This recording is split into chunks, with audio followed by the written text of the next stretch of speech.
Hello guys, good morning kasi 11 o'clock pa ng umaga. So ayan, actually kakarating ko lang, mag-haul ulit tayo. So today is Sunday and ito yung aming weekly grocery na ginagawa. So konti lang siya kasi weekly lang naman ako nag-grocery talaga. And kanina 8 AM pumunta kami sa palengke doon sa yung sinasabi ko sa inyo na bagsakan ng mga isda, ng mga ganon. So, doon ako namimili. Kasama si Papa. So, siya hindi namin sinasama kasi aside sa bawal siya sa mall, na mahirap siyang dalhin kasi may bitbit kaming box pag pauwi na. So, ayan lahat. Actually, si Hagrid yung nag-arrange nito. And, ayun. Kapakita ko sa inyo ngayon. And also, yung isda na nabili natin. Ito, yung mga nabili natin. Papakita ko sa inyo lahat. Start tayo dito. Ganito na lang ako mag-haul para at least mabilis nating matapos ito. Bumili ako ng mga yogurt ito na yung sa Pascual. Iba-iba yung pinili ko na flavor. So, bali 4 lang yung binili ko. Iba-iba yung flavor niya. And then, ito yung akin. Yung Creamy Delight Greek. Buy one take one kasi siya. So, ayan. So, sa Gaisano pa rin ako namili, guys. And then also, si Hagrid, actually kami yung mahilig sa ganito na tuna. Pero si Hagrid, nagugustuhan niya na yung ganito. Pag nanguulam, or ilalagay sa bread, lalagyan ng mayonnaise. Ayan. So, maliliit lang yung binili ko para at least hindi naman masayang yung Pero, nire-refrigerate naman namin. Tingnan, hindi ko to napansin na meron palang dito.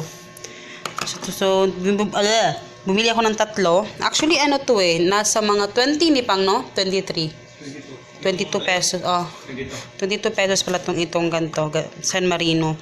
Tapos, may isang ganito, corn tuna to. Mayroon naman yung Spanish style. Yung spicy. So, ganito na lang yung binili namin. Ito, kami yung kumakain ito. Ito yung chili corn tuna. Masarap to. Ilagay sa bread. Or even mga biscuits, ganyan. Masarap to. Nilalagyan ng mayonnaise. And then, ito Oreo. Binilhan ko hindi ko masyadong bumili ng mga ganito, mga biscuits kasi masyadong matamis. And then, ito yung actually yung binibili talaga namin, yung Rebisco. Parang tumagal siya. Parang ang alat-alat na niya. Parang ang daming asin. So, meron pa kaming Rebisco dyan nung nakaraan. Ayun. Hindi namin naubos. So, itatry namin kasi yung Skyflakes masarap naman talaga siya. Pero, tatlo lang kasi yung laman. Pero, ayan, yun na lang yung kinuha namin. Ito yung favorite ko, gin ramen na ganito. Gusto ko siya kasi may kasama na siyang chopsticks. So, ito yung masarap, gin ramen na mild. Favorite ko to. So, 2 yung binili ko kasi, hindi, ako lang naman kumakain dito. Si Hagrid, gustong kumain ng ganito pero maanghang kasi siya. And then, bumili ako ng 2 Argentina na beef loaf. Kasi meron pa kaming corned beef dyan. So, yan lang muna. And then, ito kay Hagrid din na Mr. Milk na Del Monte. Lagi ito yung binibili ko. So, this time, strawberry naman. Mabilis lang maubos to guys. As in, hindi yan inaano pag hindi naubos. Etong ice pop, fruit sponge, bumili din ako. Kasi 'di ba parang ang init na ng panahon. Eden cheese, Eden cheese, para kay Hagrid halos lahat to Kasi pag si Hagrid ngayon laging gutom, so kailangan may pagkain sa bahay. So ayan, pag meron pandesal na natira sa umaga, nilalagyan niya ng cheese pang snacks niya. And then Kali na light, 2 yung binili ni Papa. So, tigi-isa kami mamaya pag Sunday, pag sa labas, nag-usap-usap, ganyan. And then, pancake syrup na maple. Bumili ako ulit para sa pancake ni Hagrid kasi yun yung nire-request niya.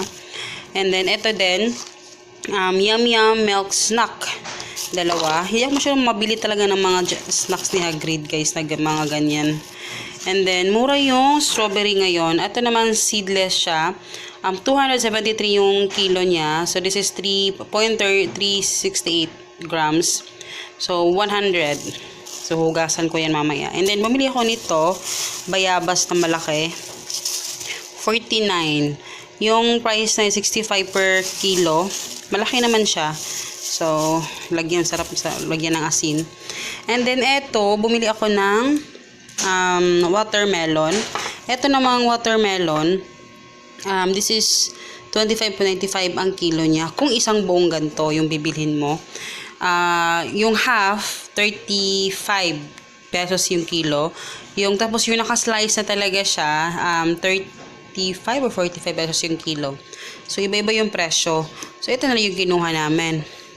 25. Pero actually, mas mura pa to sa, meron pang may mas mura pa nito. Pero since doon nga kami bumili sa Gaisano, doon na lang. Dahil nga Sunday today, so nag-ihaw si Papa ng bangos dyan sa labas. So, dyan na yung hair dock ko, ganyan lang kasi nakatali ang buhok ko. Nag-edit kasi ako ngayon ng video na yung haul. So, i-upload ko yun mamaya. And then, ayun, mag-ihaw-ihaw. So, yun naman yung ginagawa pag Sunday. Continue tayo. Bumili ako ng Coffee Mate. Maliit lang yung binili ko kasi nakabili kami sa tindahan nung nakaraan kasi naubusan kami. Minute Maid, the fresh. Ito kay Hagrid din to. Itong bread na to, hindi ko alam kung magtatagal pa to ngayong araw. Kasi ang lakas kumain ni Hagrid ng bread na nilalagyan ng mayonnaise. Ayan. Best food yung binili ko this time. So, kasi nandiyan kasi si Papa, kasama ko kanina, kaya sabi niya, ito daw kasi mas mura. And, gusto ni Papa ng Heinz tomato ketchup, so, pagbigyan natin si Papa. Tapos, milk na fortified. And then, meron ding Kellogg's na Frosties. Kellogg's, may pagbasa niyan. Frosties. Kasi yung binili ko na malaki na cereal sa kanya, yung Econo Pack na tawag dun, yun. Hindi niya naubos yung Coco Crunch niya, marami pang laman. So, bumili na lang ako ng iba. Kasi nagsawa din siya kasi ang dami. So, ito, gusto ko to. Kakain ako nito. Ito, favorite ko rin to. Honey Stars. So, hindi lang siya yung mga favorite yan. Pati ako. So, dalawang klase yung binili ko. And then, suka. Vinegar. And then, bumili din ako ng ganito. Sweet ham na slurs. Masarap to. This is 165 ata yung price nito. So, sarap yan. Tapos si Papa, gusto ni Papa talaga na hotdog. Sabi ko, wag nang bumili ng hotdog. Pero gusto niyo talagang bumili ng hotdog. So, ayan. Big shot hotdog na classic lang. So, ang laki niya. King size yung size niya. So, I think mga 13 ata ito.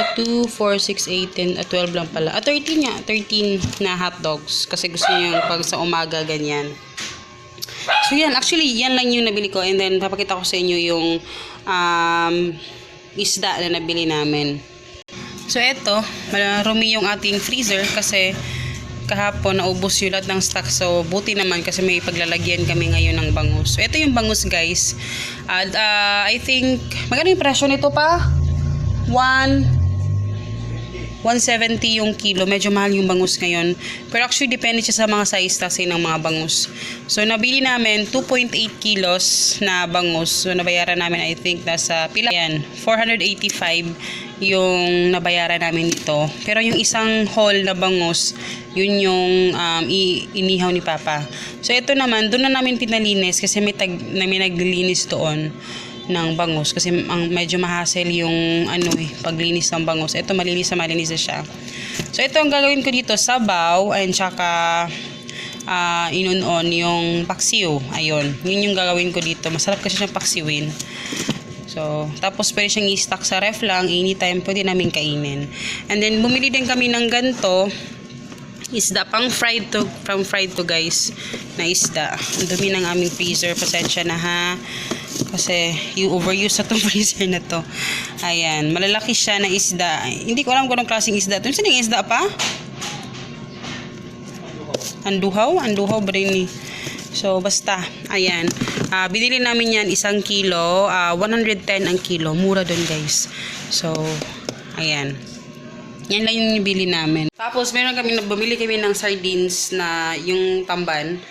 Kasi gusto ni Papa, may yung inihaw, tapos yung kinilaw. Yun yung favorite niya. So, yun. Yun lang naman yung mga nabili namin ngayon. And today is Sunday, so magpapahinga tayo.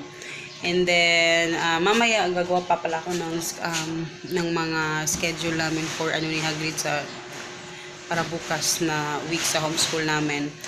So, ayun. Actually, marami akong gustong i-share sa inyo, pero I hope na ma-vlog ko mamaya, makapag-film ako mamaya, no? And then, sa second channel din gusto ko sa second channel, gusto ko din mag-upload ng video doon about sa business, syempre. Kasi alam ko maraming naghihintay din sa inyo. So, hopefully, makapag-film ako. Na sana hindi umulan din, no? So, ayun. So, I hope you guys enjoy and try ko mamaya makapag-vlog. Pero, ayun. Konti lang ha. Konti lang yung na-i-ano ko sa inyo kasi weekly nga ito. Weekly yung, ang nabayaran ko pala nito, guys, is 1,900 plus. Hindi ko alam kung nasa na yung resibo ko. 1,900 plus. Tapos yung sa isda,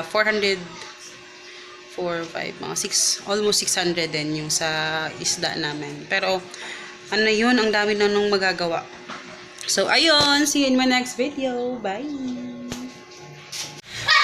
Ayan. Kakain na tayo, guys. Pakita ko na lang sa inyo yung aming ulam. So, ayan. Meron tayong bangus. And then, yung bangus at saka kinilaw. Ayan. Tapos, soft drinks tayo. Yun lang yung ating kasi si Papa kanina gusto niya na bumili na lang ng ulam kasi anong oras kaming nakauwi. Pero sabi ko kailangan lutuin talaga yung isda na nabili namin na bangus. Malaki naman siya. Ayan yung bangus. Ayan. So, kain tayo, guys. Hindi ko pakita si Papa kasi naka burles. So, kain.